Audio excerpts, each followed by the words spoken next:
Hello दोस्तों, स्वागत है आप सभी का हमारी new lecture series geographical technique की। ये जो न्यू सीरीज है इसमें ये यूनिट नंबर 9 है, ज्योग्राफी यानी कि एनटीए यूजीसी नेट। इसका पेपर 2 जिसका नाम है ज्योग्राफी ज्योग्राफी की यूनिट नंबर 9 इसका एक बहुत ही इंपॉर्टेंट सेक्शन मैप हम डिस्कस करने वाले हैं। आज हम बेसिक्स ऑफ मैप डिस्कस करेंगे क्योंकि मैप को एक ही लेक्चर में कंप्लीट करवाना थोड़ा मुश्किल है, इसलिए हम इसको 2 से 3 लेक्चर में कंप्लीट करेंगे, लेकिन बहुत इत्मीनान से, बहुत आराम से।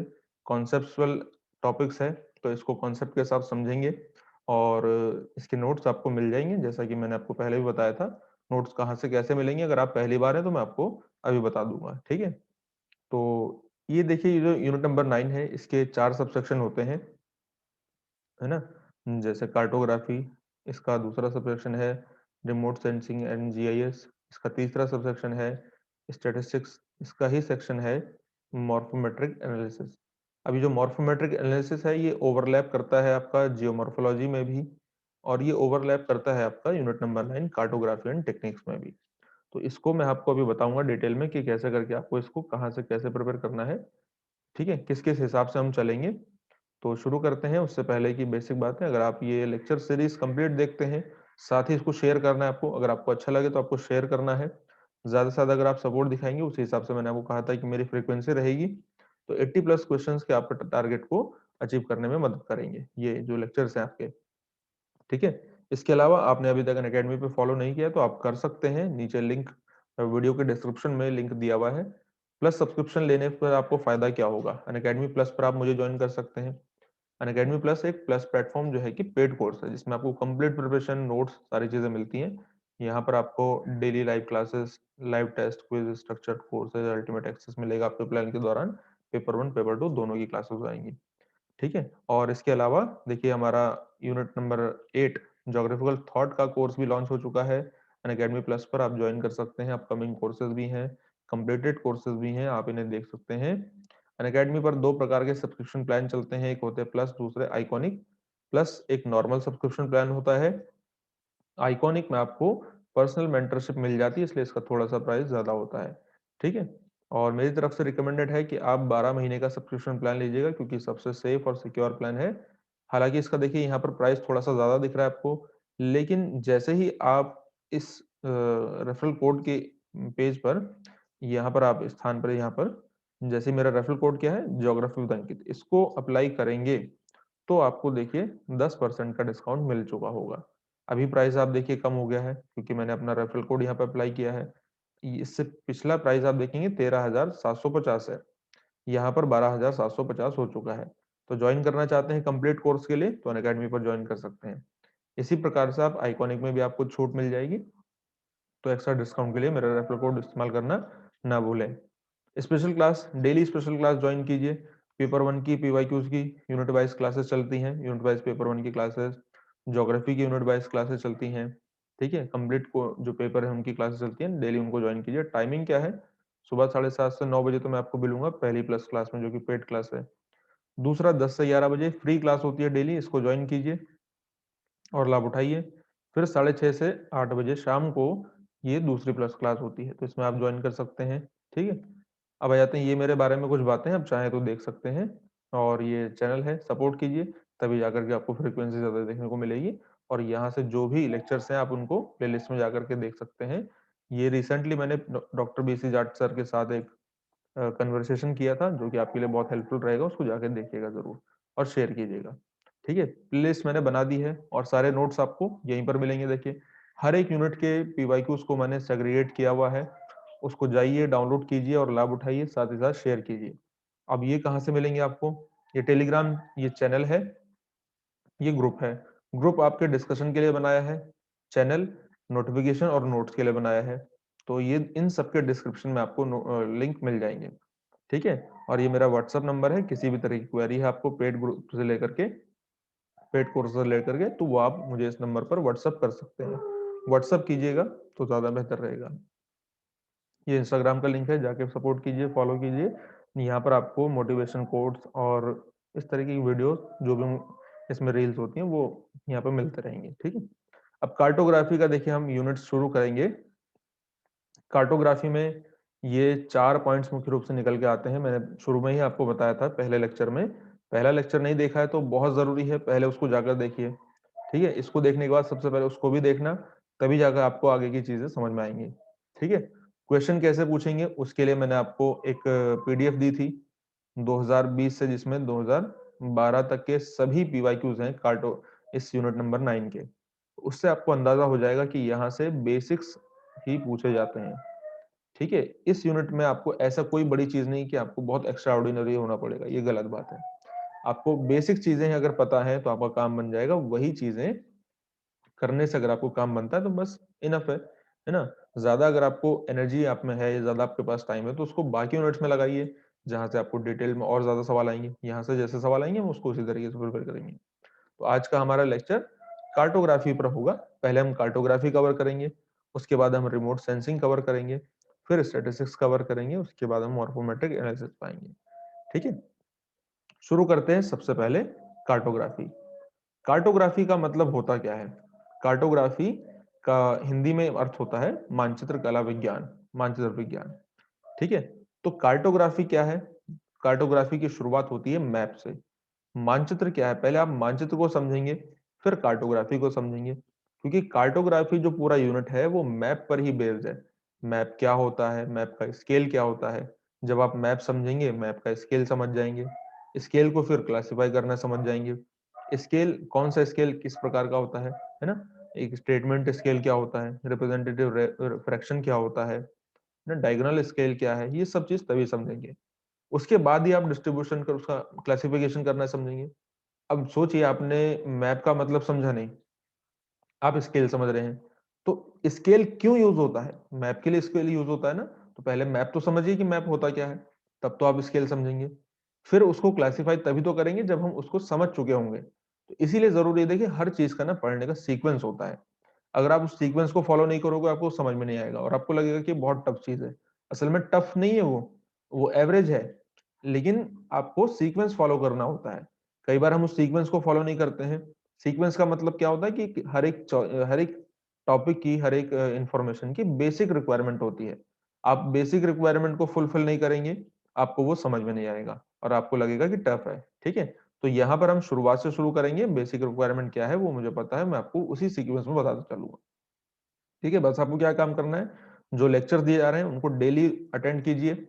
नोट्स जो दिए जा रहे हैं, नोट्स कहाँ से मिलेंगे? तो मैंने आपको बता दिया है कि नोट्स आपको टेलीग्राम ग्रुप से मिलेंगे, टेलीग्राम चैनल से मिलेंगे। उसको जाके आपको ऐड हो जाना है। लिंक सारे नीचे डिस्क्रिप्शन में दिए हुए हैं। मैप आप समझ जाएंगे तभी तो मैप को क्लासिफाई कर पाएंगे। आपको मैप नहीं पता है, क्लासिफिकेशन पहले पढ़ रहे हैं। तो ये क्वांटिटेटिव मैप है, ये क्वालिटेटिव मैप है, पहले मैप तो समझिए। तो यहीं से हम शुरुआत कर रहे हैं। कार्टोग्राफी की शुरुआत होती है व्हाट इज मैप। मानचित्र क्या होता है? देखो, दो शब्दों से मिलकर बना है, मान प्लस चित्र। मान प्लस चित्र। ठीक है, और इन दोनों ही शब्दों से आप वाकिफ हैं, इन दोनों ही शब्दों को आप जानते हैं। चित्र का मतलब क्या होता है? जैसे मैं यहाँ पर एक भारत का नक्शा बनाता हूं। अब इसको मैं नक्शा नहीं बोलूंगा, कैसे करके क्यों नहीं बोलूंगा, जैसे रफली मैंने ये एक मैप बना दिया है। तो क्या मैं कह सकता हूं कि जो लाइन मैंने यहाँ पर ड्रॉ करी है वो एक्चुअल में किसी निश्चित मान को रिप्रेजेंट करती हैं, किसी निश्चित वैल्यू को रिप्रेजेंट करती हैं?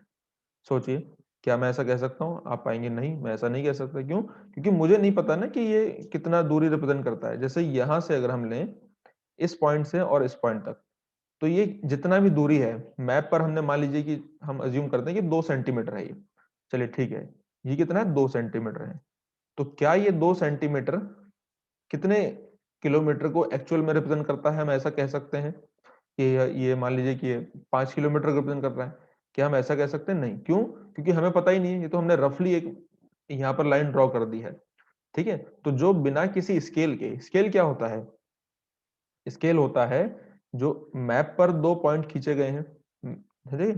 मानचित्र पर दो बिंदुओं के बीच की दूरी, ये दो पॉइंट थे, इनके बीच की दूरी मैप पर, मानचित्र पर, और इसी का एक्चुअल में जितना दूरी है, इनके बीच का अनुपात, इनके बीच का रेशियो होता है स्केल। तो जब किसी चित्र को, जब किसी डायग्राम को हम स्केल से रिप्रेजेंट करते हैं, स्केल से बना देते हैं, तो वो मानचित्र होता है। यानी कि उसकी एक निश्चित वैल्यू होती है, उसका मान होता है। मान मतलब वैल्यू, ठीक है। तो जब किसी चित्र को हम उसके वैल्यू से बनाते हैं, उसका एक निश्चित वैल्यू होती है, तो वो मानचित्र होता है। हमने उसमें एक मान रखा है। जैसे मान लीजिए मैं मैप पर 1 सेंटीमीटर की लाइन ड्रॉ करता हूं, तो वो एक्चुअल में 10 किलोमीटर को रिप्रेजेंट करता है। ये इसका वैल्यू है ना, हमने 1 सेंटीमीटर खींचा तो वो 10 किलोमीटर को रिप्रेजेंट कर रहा है। वहीं अगर मैं इसको 2 सेंटीमीटर कर दूं, तो आप झट से बता देंगे कि हाँ अब ये 20 किलोमीटर को रिप्रेजेंट करेगा। बता देंगे क्यों? ये आप तब बता पाए जब हमें इसकी निश्चित वैल्यू पता है, इसका एक फिक्स्ड वैल्यू है, तभी तो हम बता पाए। अगर यहां पर इस कंडीशन में क्यों नहीं बता पाए? क्योंकि यहां पर कोई भी वैल्यू पहले से है ही नहीं, ये हमने केवल अंदाजे से खींच लिया है, ठीक है। और यही फिनोमिना जब आप पिक्चर क्लिक करते हैं अपने मोबाइल फोन में, कैमरे में, तो वहां पर भी स्केल का इस्तेमाल होता है। तो जब हम रिमोट सेंसिंग आएगा ना, तब मैं आपको बताऊंगा सेंसर में जो स्केलिंग होती है, सेम यही फिनोमिना, यही जो एक रूल है वो वहां पर अप्लाई होता है। दो पॉइंट्स के बीच में कितना दूरी है और एक्चुअल में उनका कितना दूरी है, इनके बीच में एक रेशियो होता है, तो वही रेशियो स्केल कहलाता है। और इसी स्केल से बने हुए मैप, इसी स्केल से बना हुआ चित्र क्या कहलाता है? मानचित्र, या फिर उसको हम मैप कहते हैं। तो आई होप कि आपको मैप समझ में आ गया होगा, ठीक है। अब आपने इस लैंग्वेज में समझ लिया है, अब यहाँ पर हम बस सब पढ़ लेते हैं इसको। मैपनी के अनुसार, यानी कि स्केल के अनुसार धरातल के किसी भाग के लक्षणों को समतल सतह पर बना चित्र मानचित्र कहलाता है। यानी कि map is a representation of a plane surface. हम किसी प्लेन सरफेस पर, कागज पर, ठीक है, एक्चुअल में जो रिप्रेजेंटेशन है उसको स्केल के अकॉर्डिंग इस मैप पर या फिर इस कागज पर या फिर इस किसी प्लेन सरफेस पर रिप्रेजेंट करें, तो वो मैप कहलाता है, ठीक है। और मैप बनाने की जो कला है, विज्ञान है, उसको हम कार्टोग्राफी बोलते हैं, जिसमें हम मानचित्र को बनाना, ठीक है, मैप मेकिंग, एक्चुअल में जो सर्वे है, सर्वे करना ग्राउंड का, और उसको मैप को प्रिंट करना, ये सारी जो प्रोसेस है, ये किसके अंदर काउंट होती है? ये कार्टोग्राफी के अंदर काउंट होती है। इसको बोलते हैं हम कार्टोग्राफी। कार्टोग्राफी में पहले सर्वे करना, सर्वे से फिर मैप बनाना, उसके प्रिंटिंग करना, ये कार्टोग्राफी कहलाती है। और मैप क्या हो गया? तो मैप वो एक प्लेन सरफेस है या प्लेन कागज है, जिसमें हमने धरातल के जो सरफेस है, यानी कि एक्चुअल में जो डिस्ट्रीब्यूशन है, उसको स्केल के अकॉर्डिंग यहाँ पर रिप्रेजेंट किया है। जैसे एक रिवर है, ये 10 किलोमीटर के रिवर है, तो 10 किलोमीटर के रिवर हम पेज पर तो शो नहीं कर सकते, तो इसलिए हम क्या कहते हैं कि 1 किलोमीटर के लिए हम 1 सेंटीमीटर का रिप्रेजेंटेशन करेंगे।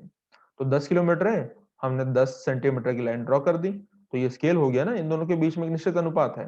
और यहाँ पर हम नीचे लिख देंगे 1:1 किलोमीटर, यानी कि 1 सेंटीमीटर बराबर 1 किलोमीटर को रिप्रेजेंट कर रहा है, तो ये स्केल है, ठीक है। तो इसी तरीके से जो एक्चुअल डिस्ट्रीब्यूशंस होते हैं, उनको हम मानचित्र से रिप्रेजेंट करें तो वो क्या कहलाते हैं? मतलब मैप से रिप्रेजेंट करें तो वो मानचित्र कहलाते हैं, मैप कहलाते हैं।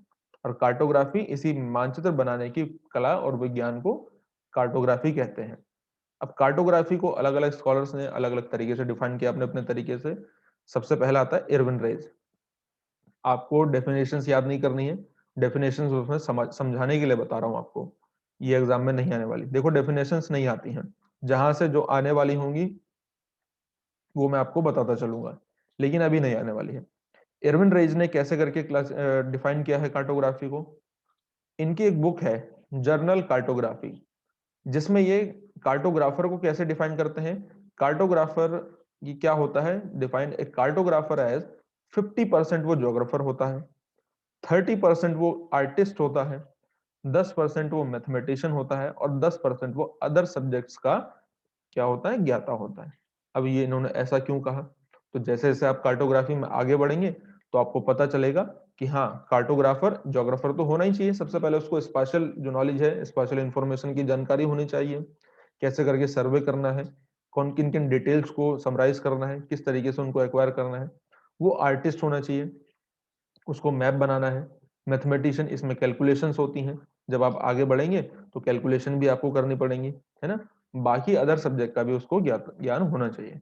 तो इरविन रेज ने अपनी पुस्तक, हिंदी इंग्लिश देखिए दोनों में लिखा हुआ है, ये इरविन रेज ने अपनी पुस्तक जर्नल कार्टोग्राफी में की भूमिका में मानचित्रकार की परिभाषा देते हुए उसे 50% भूगोलवेत्ता, 30% कलाकार, 10% गणितज्ञ और 10% अन्य विषयों का ज्ञाता बताया है।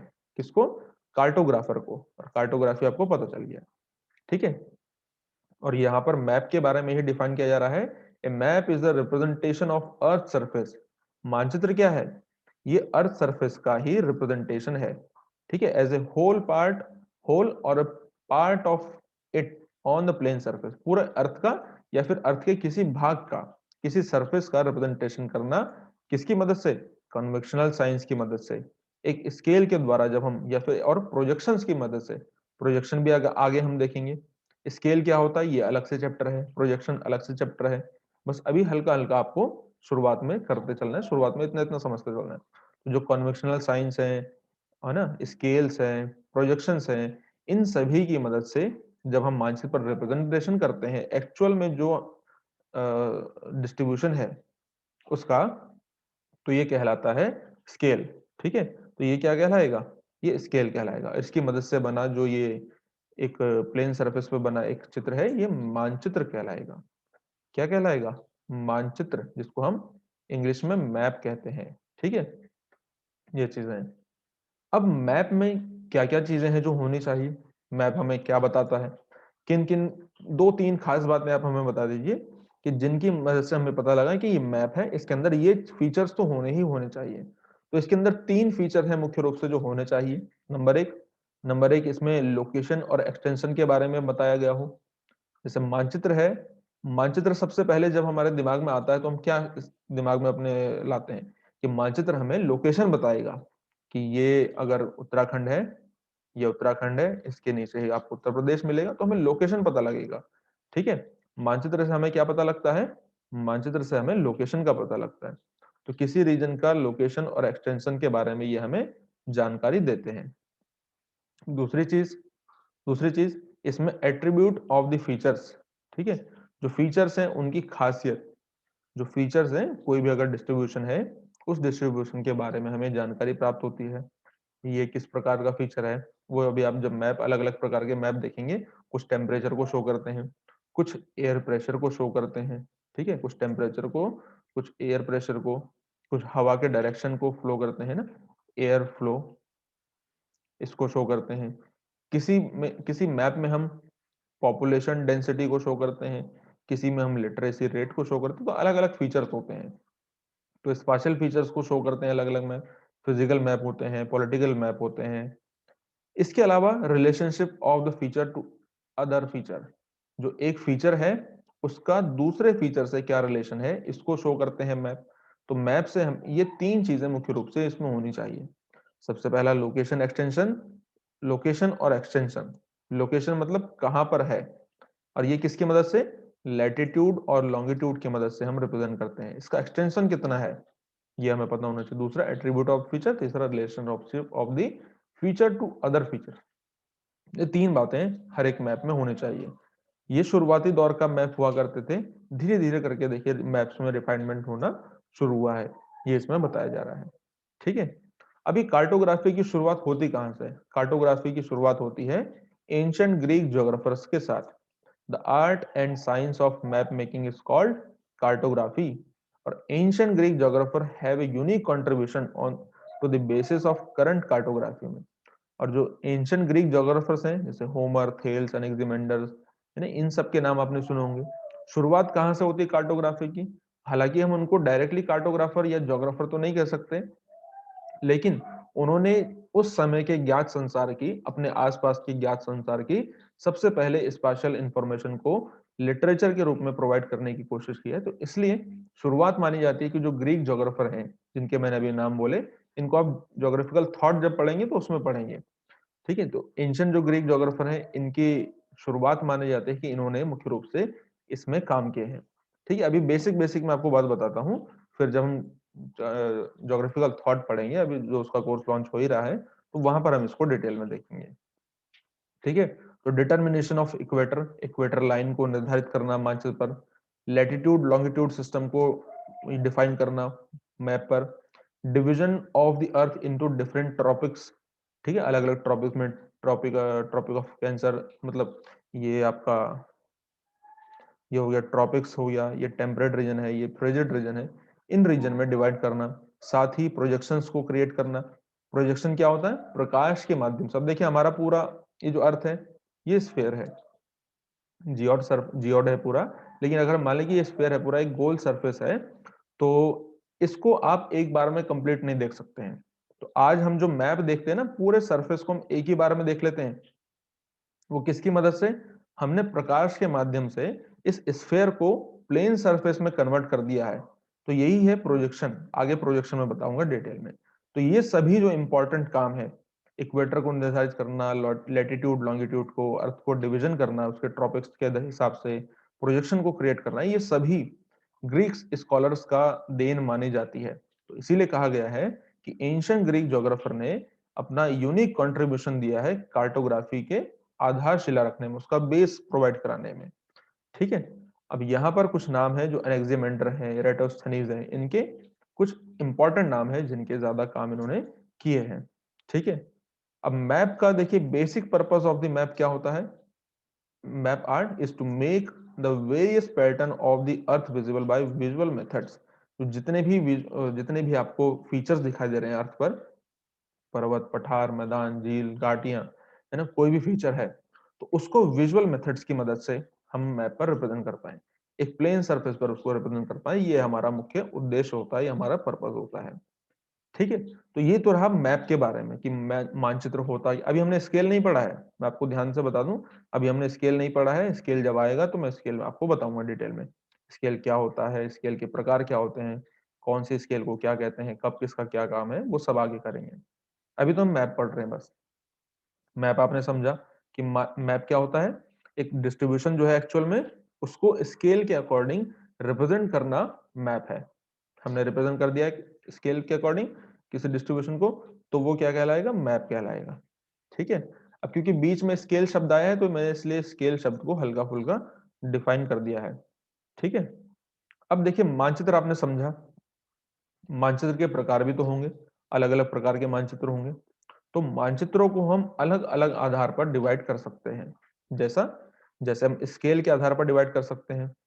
स्केल का मतलब कुछ लार्ज स्केल मैप होंगे, कुछ स्मॉल स्केल मैप होंगे, है ना। तो इसके आधार पर भी डिफाइन कर सकते हैं। तो देखिए स्केल के आधार पर हम 4 प्रकार से मानचित्रों को डिवाइड करते हैं। पहले होते हैं कैडेस्ट्रल मैप, दूसरे होते हैं टोपोग्राफिकल मैप, तीसरे होते हैं वॉल मैप, और चौथे होते हैं एटलास मैप। ठीक है। इसके बाद इसके बाद हम मानचित्रों को उनके लक्षण यानी कि उनकी डिटेल्स के अकॉर्डिंग डिफाइन कर सकते हैं। कुछ होते हैं हिप्सोमेट्रिक मैप, कुछ होते हैं प्लेनीमेट्रिक मैप, इस तरीके से भी डिफाइन कर सकते हैं। फिर फिर हम और तरीके से भी और ये सारे के सारे एग्जाम में क्वेश्चन पूछेंगे, ये बात ध्यान रखना। बस इनका क्लासिफिकेशन किस आधार पर है ये भी आपको पता होना चाहिए। इन सभी को मैं अभी अब बताऊंगा, अभी मैं बस आपको बेसिक एक ओवरव्यू बता रहा हूँ कि ये स्केल के अकॉर्डिंग क्लासिफाई किए जाते हैं, कैडेस्ट्रल, टोपोग्राफिकल, वॉल और एटलास मैप। फिर ये टोपोग्राफिकल डिटेल्स के अकॉर्डिंग, अब टोपोग्राफिकल डिटेल मतलब किस प्रकार की डिटेल्स को हमने मैप पर शो किया है, इसको इसी के आधार पर हम दो तरीके से डिफाइन कर दिया, हिप्सोमेट्रिक और प्लेनीमेट्रिक मैप। ठीक है। फिर उनमें किस तरीके का कंस्ट्रक्शन के अनुसार, यानी कि कैसे करके हमने उनको बनाया है, क्या वो क्वालिटेटिव मैप है, क्या वो क्वांटिटेटिव मैप है। देखो नाम से भी स्पष्ट हो रहा है क्वालिटेटिव और क्वांटिटेटिव, केवल इसमें क्वालिटी का रिप्रेजेंटेशन होगा, इसमें क्वांटिटी का भी रिप्रेजेंटेशन होगा, वैल्यू का भी रिप्रेजेंटेशन होगा। अभी समझ में नहीं आ रहा है, कोई बात नहीं, आगे आ जाएगा थोड़ी देर में। फिर फिर अकॉर्डिंग टू द पर्पस, हमारा पर्पस क्या है, इसके अकॉर्डिंग हम अलग अलग प्रकार के मैप बनाते हैं। जैसे जैसे हमें केवल फिजिकल मैप देखना है, आपने फिजिकल मैप देखा है ना, तो हमारे पर्पस के अकॉर्डिंग हमें केवल पर्वत, पठार, मैदान, झील, नदियां ये सब देखना है, वो फिजिकल मैप है। एस्ट्रोनॉमिकल मैप, सिस्मिक मैप, केवल हमें सिस्मोलॉजी की जो भूकंप है उसके उस क्षेत्र को जानना है। Geological map, climate map, soil map, ये हमारे पर्पस के अकॉर्डिंग है। तो एक ही वीडियो में एक सारा डिफाइन नहीं हो पाएगा, इसलिए हम इसके पार्ट्स लेके आएंगे। अभी मैं आपको स्केल के अकॉर्डिंग मैप बताऊंगा, ये 4 प्रकार से, और इनको आप अगली वीडियो आने तक इनको सबको याद रखेंगे। ठीक है। इनको याद कर चुके होंगे। तो इस तरीके से डेली का काम डेली खत्म करते चलेंगे तो काम छोटा हो जाएगा। इतनी बड़ी यूनिट को भी धीरे धीरे करके खत्म करोगे तो आसान हो जाएगा। कहते हैं ना कि धीरे धीरे करके खाओगे तो हाथी भी खा जाओगे, खाना नहीं है हाथी, बस मैं आपको एक ऐसे बता रहा हूँ। अब देखिए यहाँ पर स्केल शब्द बार बार आ रहा है, और हम स्केल के अकॉर्डिंग ही क्लासिफाई करने जा रहे हैं मैप्स को। तो कुछ होते हैं लार्ज स्केल, कुछ होते हैं स्मॉल स्केल। अब इनमें देखिए कौन से लार्ज स्केल हैं, कौन से स्मॉल स्केल हैं इन इन मानचित्रों में। तो ये स्केल के अकॉर्डिंग 4 क्लासिफिकेशन है, जिसमें कैडेस्ट्रल मैप और टोपोग्राफिकल मैप को हम बोलते हैं कि ये लार्ज स्केल मैप है। ठीक है, ध्यान से समझ लेना, और इनका सीक्वेंस यही रहेगा। और वॉल मैप और एटलस मैप को बोलते हैं हम कि ये स्मॉल स्केल मैप है। ये हो गए दोनों लार्ज स्केल मैप, ये दोनों हो गए स्मॉल स्केल मैप। सबसे लार्ज स्केल मैप कौन है? ये सबसे ज्यादा लार्ज स्केल मैप है कैडेस्ट्रल। फिर इसके थोड़ा सा कम टोपोग्राफिकल है, इससे थोड़ा सा और कम वॉल मैप है, इससे थोड़ा सा सबसे छोटा सबसे स्मॉलेस्ट स्केल जो है वो एटलस मैप है। तो अगर हम इसको असेंडिंग ऑर्डर में अरेंज करें तो सबसे पहले आएगा Atlas map, wall map, topographical map और कैडेस्ट्रल मैप। ये असेंडिंग ऑर्डर है, बढ़ता हुआ क्रम। इस तरफ सबसे स्मॉलेस्ट स्केल, इस तरफ सबसे लार्ज स्केल। और अगर हम इसको डिसेंडिंग घटते हुए क्रम में ऑर्डर करें तो सबसे बड़ा स्केल कैडेस्ट्रल मैप, फिर टोपोग्राफिकल, फिर वॉल मैप और सबसे छोटा स्केल एटलस मैप। तो दोनों ही असेंडिंग डिसेंडिंग दोनों तरीके से आप याद रखें। ये लार्ज स्केल मैप है, ये स्मॉल स्केल मैप है।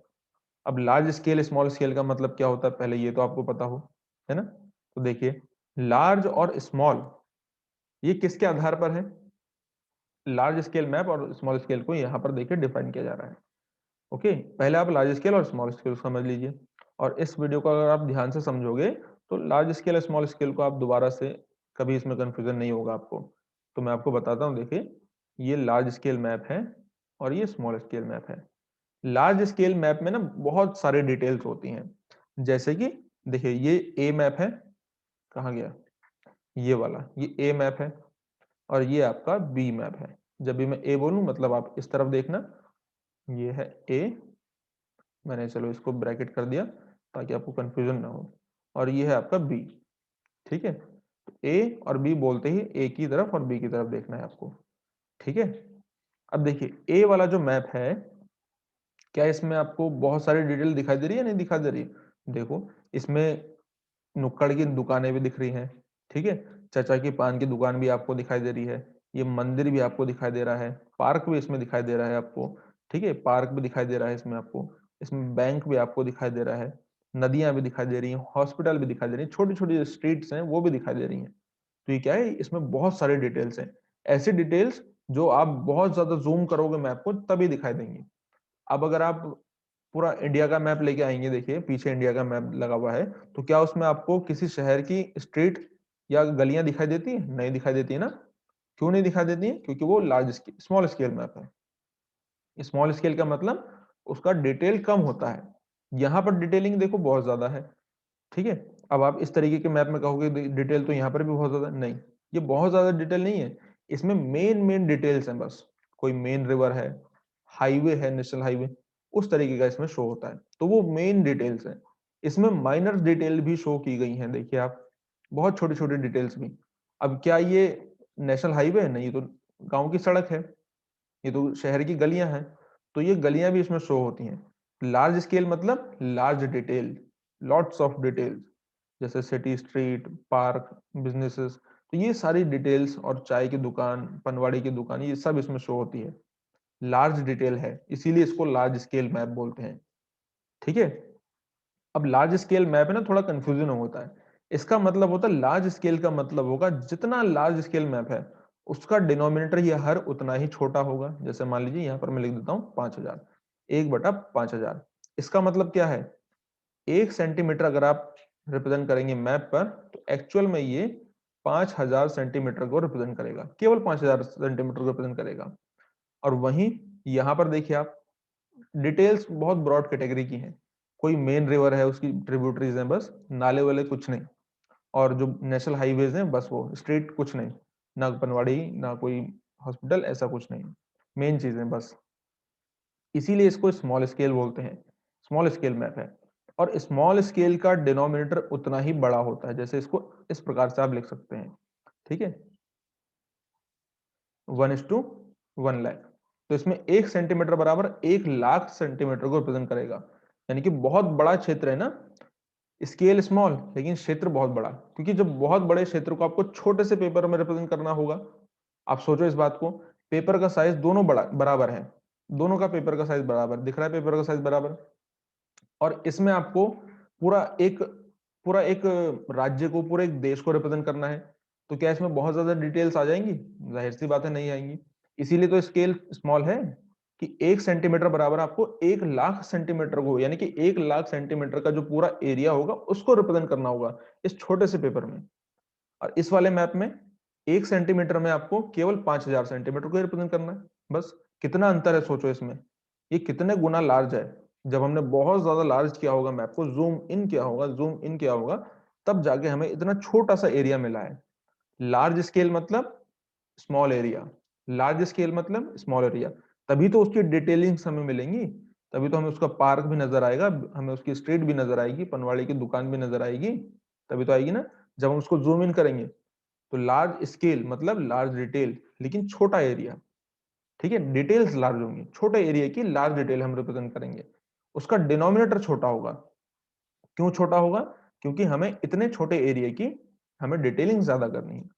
वहीं स्मॉल स्केल का बहुत बड़ा एरिया है, क्योंकि 1 सेंटीमीटर बराबर हमें 1 लाख, अज्यूम कर रहे हैं बस ऐसे ही अभी कि 1 लाख सेंटीमीटर को रिप्रेजेंट करना है, तो बहुत बड़ा एरिया है ना। छोटे से मैप पर हमें छोटे से कागज पर रिप्रेजेंट करना है, डिटेल्स तो इसमें कम आ पाएंगी, इसीलिए इसको स्मॉल स्केल मैप बोलते हैं। तो जब भी देखिए लार्ज स्केल मैप बोला जाए, इसका मतलब है कि छोटा स्केल है, यानी कि उसका डिनोमिनेटर बहुत छोटा है लेकिन उसकी डिटेलिंग ज्यादा है, और उस स्केल का जो साइज है वो लार्ज है, इसमें डिटेलिंग ज्यादा होती है। ठीक है, और ये बहुत छोटे एरिया को रिप्रेजेंट करता है। स्मॉल स्केल का मतलब होता है कि बहुत बड़े एरिया को रिप्रेजेंट करेगा, लेकिन इसकी डिटेलिंग बहुत ब्रॉड कैटेगरी की होगी। इसमें जैसे कि नेशनल हाईवेज वगैरह, तो इसी तरीके की चीजें शो करी होती हैं। तो ये होता है लार्ज स्केल और small scale map. I hope आप अंतर समझ गए होंगे। अब आते हैं कैडेस्ट्रल मैप। कैडेस्ट्रल मैप मैंने आपको बताया था कि cadastral map large scale map है और टोपोग्राफिकल मैप भी लार्ज स्केल मैप है। ये दोनों के दोनों लार्ज स्केल मैप हैं। अब इनका स्केलिंग आपको याद रखना है, एग्जाम में क्वेश्चन कैसे करके पूछेगा, आपको इधर cadastral map, topographical map, atlas map और दूसरा वॉल मैप दे देगा, वॉल मैप फिर एटलास मैप। आपको इनका अरेंजमेंट करना होगा। उसके लिए जरूरी है कि आपको इनकी डिटेल्स पता हो। क्या डिटेल्स पता होनी चाहिए? जो इसमें लिखी है बस वो। टोपोग्राफिकल मैप जो होता है वो लार्ज स्केल मैप होता है, जिसमें किसी शहर का प्लान, मतलब ये लार्ज स्केल मैप है जो कि एक खेत, ठीक है, खेत का प्लान हो सकता है, खेत का मैप हो सकता है, जो पटवारी के पास मानचित्र होते हैं ना, वो कैडेस्ट्रल मैप होते हैं। और वो हो सकता है कि किसी गांव का नक्शा है, किसी सिटी सिटी का प्लान है। तो इस प्रकार से जो मैप होते हैं उनको कैडेस्ट्रल मैप होते हैं। इस प्रकार के मैप में जो गांव की सड़कें हैं उनको, बाउंड्रीज को, जो छोटे मोटे रास्ते हैं उनको, रिजर्वायर्स हैं, कुएं हैं, पूजा गृह हैं, पब्लिक प्लेसेस हैं, इन सभी को शो किया जाता है, क्योंकि डिटेल लार्ज है, लार्ज स्केल मैप है।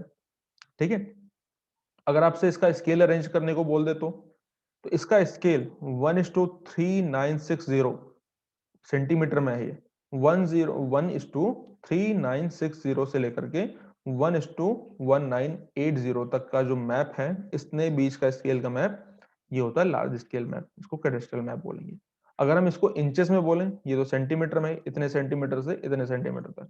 इंचेस की बात करें तो 16 इंच बराबर 1 मील। अब सोचो, मैप पर जब 16 इंच की लाइन ड्रॉ करोगे, तब जाके वो 1 मील को रिप्रेजेंट करेगा।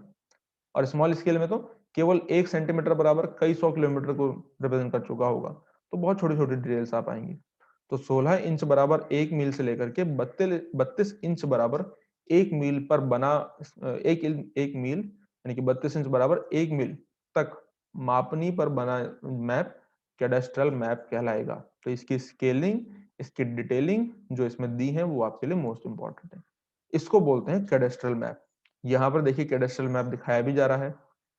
ये एक शहर का प्लान है, इसमें शहर शहर की देखिए सड़कें दिखाई जा रही हैं, शहर का सेटलमेंट दिखाया जा रहा है, कहाँ पर अगर कोई बिल्डिंग है इंपॉर्टेंट उसको दिखाई जा रही है, हर एक चीज, कहाँ पर पार्क है, कहाँ पर खेत है, कहाँ पर नदियां बह रही हैं, कहाँ पर सड़क है, हर एक चीज को इसमें शो किया जा रहा है। तो ये कैडेस्ट्रल मैप है। इसके बाद आता है टोपोग्राफिकल मैप।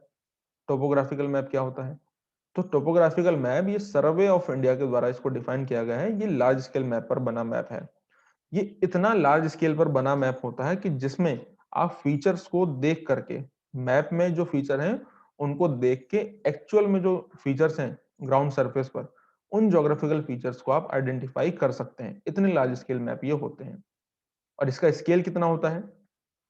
इसका स्केल होता है इसके 4 इंच शीट भी इसको बोलते हैं हम। 4 इंच शीट क्या होता है? तो जब टोपोग्राफिकल मैप में अलग से बताऊंगा ना टोपो शीट क्या होती है, तो टोपो शीट में आप समझ जाओगे कि टोपो शीट क्या होती है। तो अभी बस इतना समझे कि 4 इंच शीट जिसको हम 1:250,000 यानी कि 2,50,000, तो 1:2,50,000 या फिर इससे बड़ी मापनी पर बने मानचित्र, ठीक है, 4 इंच शीट या फिर 1:2,50,000 या इससे बड़ी मानचित्र पर बने मैप या मानचित्रों को हम क्या कहते हैं? इनको हम बोलते हैं ये टोपो शीट, टोपोग्राफिकल मैप बोलते हैं। और इससे अगर छोटे होंगे, इससे अगर छोटे हैं, इससे अगर छोटे हैं यानी कि 1:2,50,000 से अगर छोटे हैं तो उनको हम ग्राफिकल मैप बोलते हैं, ग्राफिक मैप बोलते हैं। ये टोपोग्राफिकल मैप है और इसे छोटी मानचित्र पर मापनी पर जो बनते हैं उनको ग्राफिकल मैप बोलते हैं। अभी जो 4 इंच शीट है या फिर 1/4 इंच शीट है, तो इसको हम अलग से पढ़ेंगे। ये देखिए 1 इंच शीट बोला है यहाँ पर, a scale of 1 inch is equal to 4 mile, या फिर इससे छोटी स्केल पर बने मानचित्रों को हम ग्राफिकल मैप बोलते हैं। जो ये क्या है? ग्राफिकल, और ये टोपोग्राफिकल है। इतने से बड़े मानचित्र पर बने मैप टोपोग्राफिकल मैप कहलाते हैं। और इनकी जो डिटेलिंग है, उन डिटेलिंग्स को आप एक्चुअल में ग्राउंड सरफेस पर आइडेंटिफाई कर पाएंगे, इतने बड़े स्केल पर बने मैप होते हैं। और ये किसके द्वारा डिफाइन किया गया है? तो ये सर्वे ऑफ इंडिया के द्वारा डिफाइन किया गया है। ठीक है, अब देखिए यह है टोपोग्राफिकल मैप। अब इस टोपोग्राफिकल में एक बॉक्स होता है जिसको मिलियन शीट बोलते हैं, फिर उसको क्वार्टर शीट में डिफाइन करते हैं, फिर उसका और डिफाइन करते हैं उसको, मतलब क्लासिफाई करते रहते हैं, सब डिविजन उसके होते रहते हैं। उसको हम अलग से देखेंगे आगे अलग लेक्चर में। एक होते हैं वॉल मैप, इसके अलावा फिर ये स्मॉल स्केल मैप होगा।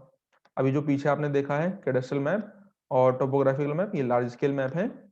वॉल मैप होता है स्मॉल स्केल मैप। तो इसका स्केल कितने से कितने के बीच में होता है? ये देखिए ये जो है, ये मैप जो है एटलास मैप से तो लार्ज स्केल मैप होते हैं, लेकिन टोपोग्राफिकल मैप से स्मॉल स्केल मैप होते हैं। अभी देखा ही आपने, सबसे पहले आएगा कैडेस्ट्रल मैप, फिर उसके बाद आता है टोपोग्राफिकल मैप, फिर उसके बाद आएगा वॉल मैप, और फिर सबसे छोटा आएगा ये आपका एटलस मैप। तो एटलस मैप से इनका स्केल ज्यादा है लेकिन टोपोग्राफिकल से कम है, तो इनके बीच का स्केल का मैप है ये। कितने से कितने की इसकी रेंज होती है? तो 1:15,000,000 से लेकर के 1:25,000,000 तक इस 00,000 के बीच का इसका स्केल होता है। तो इस रेंज के स्केल के बने मैप क्या कहलाते हैं? दीवारी मैप या वॉल मैप, जो हम वॉल पे लगाते हैं ना, पीछे लगे हुए वॉल पर, तो इनका रेंज इतना ही होता है, इनकी स्केल का रेंज, इनको बोलते हैं वॉल मैप। तो इनकी स्केलिंग याद रखिएगा और सीक्वेंस में अरेंज करने को आपको आएगा। देखिए ये है वॉल मैप जिनको हम दीवार पर लगाते हैं, वर्ल्ड का जो मैप है वो दीवारी मैप है। ठीक है, फिर इसके लास्ट में आते हैं एटलस मैप। एटलस मैप क्या होते हैं? तो एटलस मैप यानी कि 1:2,000,000 या इससे छोटी मानचित्र पर, छोटी मापनी पर बने मानचित्र क्या कहलाते हैं? ये कहलाते हैं एटलस मैप। ठीक है, इसका ये स्केल रहता है। इस स्केल से छोटी मानचित्र पर बना, इस स्केल से छोटी स्केल पर बना मैप एटलस मैप कहलाएगा। ओके, तो ये 4 स्केल के अकॉर्डिंग मैप है और ये सबसे स्मॉलेस्ट स्केल मैप होता है। ओके, तो इसको आपको याद रखना है। तो 4 स्केल हैं और 4 स्केल के अकॉर्डिंग अलग अलग मैप है। इनका सीक्वेंस और इनकी डिटेलिंग आपको याद होनी चाहिए। ठीक है, अब इसके आगे के जो स्केल, इसके जो आगे के मैप हैं जैसे हिप्सोमेट्रिक मैप, प्लैनिमेट्रिक मैप, उसको हम आगे करेंगे। इतना आपको अभी के लिए याद रखना है। अभी यहाँ पर सर्वे ऑफ इंडिया का नाम आया था, तो चलिए मैं सर्वे ऑफ इंडिया के बारे में थोड़ी बातें बता देता हूँ आपको। सर्वे ऑफ इंडिया इंडिया का लार्जेस्ट इंजीनियरिंग एजेंसी है in the charge of mapping and surveying. Map बनाना, सर्वे करना, तो ये इंडिया की सेंट्रल एजेंसी के रूप में काम करती है, जो कि सेटअप की गई थी 1767 में। क्यों? To consolidate the territory of British East India company. British East India company का जितना टेरिटरी थी उसको कंसोलिडेट करने के लिए कहां तक हमारा क्षेत्र है, इसको 1767 में स्टैब्लिश किया गया था। Okay, British East India company के द्वारा। It is one of the oldest, ये सबसे पुरानी इंजीनियरिंग डिपार्टमेंट है of the government of India.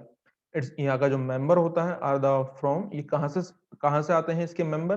From survey of service cadre of civil services of India and army officers इसमें होते हैं from Indian army.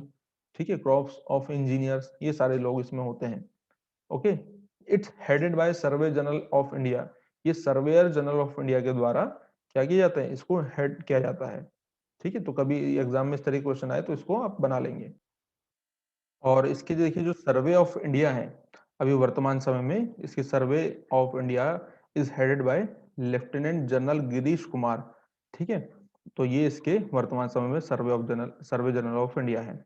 और जो देखिए survey general of India George Everest थे, जो कि 1790 से ये 66 के बीच में रहे हैं, जिनके जिनके दिशा निर्देश में ही माउंट एवरेस्ट का नाम रखा गया था। और माउंट एवरेस्ट का जो पूरा काम है इसको कैलकुलेशन करना, वो सब इनके देखरेख में किया गया था। तो उन्हीं के सम्मान में माउंट एवरेस्ट का नाम माउंट एवरेस्ट रखा गया है। तो इतनी चीजें हैं, ये थोड़ा सा याद रखिएगा आप। अब इस सर्वे जनरल ऑफ इंडिया की क्या क्या रिस्पॉन्सिबिलिटीज हैं, तो एडवाइजर है गवर्नमेंट को टेरिटरीज के बारे में, किसी भी प्लेस का नाम रखना है, सर्टिफिकेशन एंड पब्लिकेशन, सर्वेस करना, नेशनल बॉर्डर्स को डिफाइन करना, oceanic tidal production, research and development, training, ये सारी चीजें survey of general of India का काम है। ठीक है, तो ये आज का लेक्चर है। इसमें जितने भी पॉइंट्स को मैंने बताए हैं उन सभी को आप याद करना, अच्छे से समझना, एक बार देखना, दो बार देखना, समझ में ना आए तो कमेंट सेक्शन में आप मुझे पूछ सकते हैं। और इससे आगे का जो टॉपिक है उसको अब हम कल करेंगे। धीरे धीरे करके हर एक चीज को अच्छे से समझेंगे। और आपने अभी तक ये सब्सक्राइब नहीं किया है तो देख लेना कि यहाँ पर आप सब्सक्राइब कर लें, इन सबसे जुड़ जाएं, तो तभी जाकर के आपको नोट्स और नोटिफिकेशन मिलता रहेगा। और कोई भी डाउट्स होता है आपको तो आप यहाँ पर मुझे पूछ सकते हैं, मैंने आपको बता दिया है। सभी का लिंक नीचे डिस्क्रिप्शन में मिल जाएगा, व्हाट्सअप नंबर दिया गया है, आप उसको कांटेक्ट कर सकते हैं। ठीक है, तो मिलते हैं हम नेक्स्ट क्लास में और नेक्स्ट लेक्चर में। तब तक आप जितना काम दिया गया इसको कंप्लीट कीजिए। ठीक है, और हर एक टॉपिक को हम अच्छे से कवर करेंगे, डोंट वरी। तो मिलते हैं हम नेक्स्ट क्लास में। Thank you so much.